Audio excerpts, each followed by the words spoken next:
ప్రజా వ్యతిరేక మతోన్మాద ఫాసిస్టు బీజేపీ మోదీని ఓడించి ఇండియా కూటమి అభ్యర్థి జీవన్ రెడ్డికి మద్దతు ఇవ్వాలని సిపిఐఎంఎల్ న్యూ డెమోక్రసీ జిల్లా సహాయ కార్యదర్శి దాసు ప్రజలకు పిలుపునిచ్చారు. ఎన్నికల ప్రచారంలో భాగంగా సిరికొండ మండలంలోని గడ్కోల్ గ్రామంలో ఉపాధి హామీ కూలీల వద్ద న్యూ డెమోక్రసీ సబ్ డివిజన్ కార్యదర్శి బాలయ్య అధ్యక్షతన నిర్వహించారు. దాసు, సూర్య, శివాజీలు మాట్లాడుతూ అన్నదాత రైతన్న ఆదాయం రెట్టింపు చేస్తానని నమ్మించి రైతు వ్యతిరేక 3 చట్టాలను తెచ్చి 750 మంది రైతులను బలి తీసుకున్నందుకు బీజేపీకి ఓటు వేయాలా అని వారు ప్రశ్నించారు.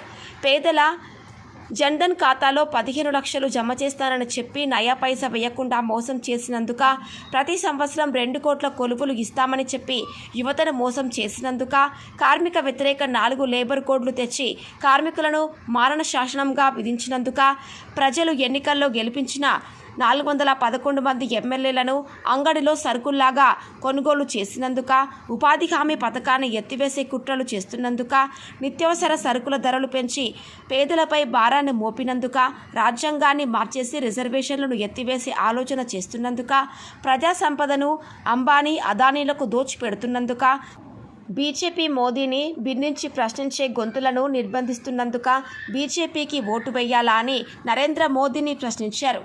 ఈ ప్రచార క్యాంపెయిన్లో సిపిఐఎంఎల్ న్యూ డెమోక్రసీ ప్రజా సంఘాల నాయకులు నిమ్మల భూమేష్, గులాం హుసేన్, మలికి సంజీవ్, గంగాధర్, వి పద్మ, వెంకటి, కృష్ణ, నిమ్మరాజు, చిన్న గంగారాం, రామ్జీ, నర్సాగౌడ్, శివరాజు, రాములు, ప్రిన్స్ తదితరులు పాల్గొన్నారు.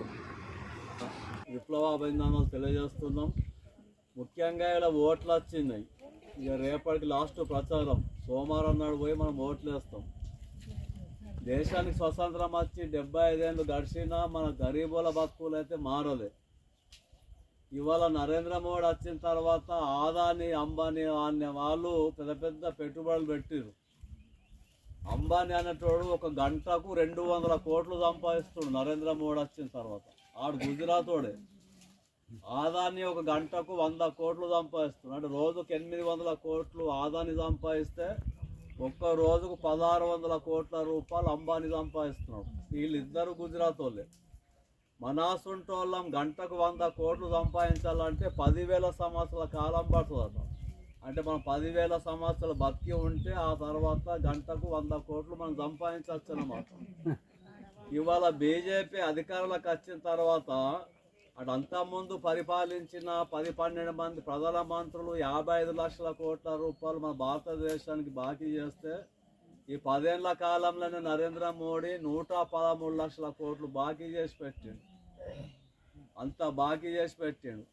ఇవాళ బాలయ్య అన్నట్లు సిలిండర్ ధర ఆ రోజు 420 రూపాయలు ఉంటే ఇక్కడ 1000 రూపాయలు దాటింది.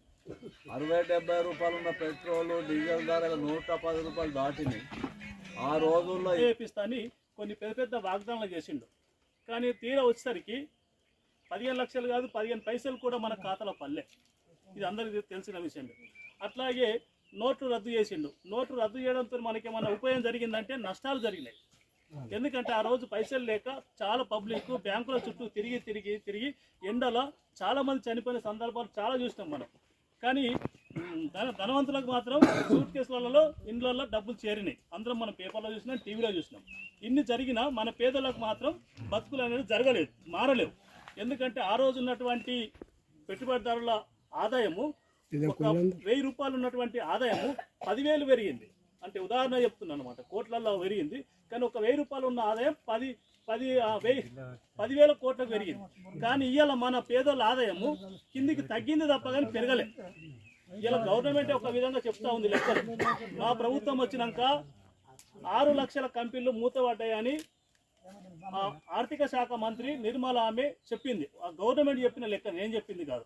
6 లక్షల కంపెనీలు మూతపడితే ఇవాళ ఒక కంపెనీ ఎంబట ఒక 100 మందిని వేసుకున్నా దాదాపు కొన్ని లక్షల మంది వీధిన పడ్డ రోడ్డు మీద